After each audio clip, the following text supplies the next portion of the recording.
Hi friends, morning breakfast puri with besan sabzi చేశాను కదా, అది డిఫరెంట్గా చేశాను. ఆలూ కర్రీ. ఒకసారి మీరు కూడా ఇది ట్రై చేయండి, ఎట్లుంటుంది.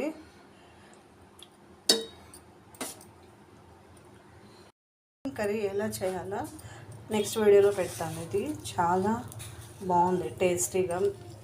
ఆలూ కర్రీ చేశాను, బేసన్ కర్రీ చేశాను. ఇది బేసన్ది శనగపిండితో చేశాను. అది మార్నింగ్ బ్రేక్ఫాస్ట్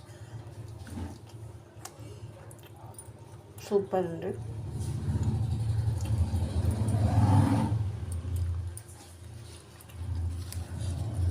ఇది పొటాటో కర్రీ.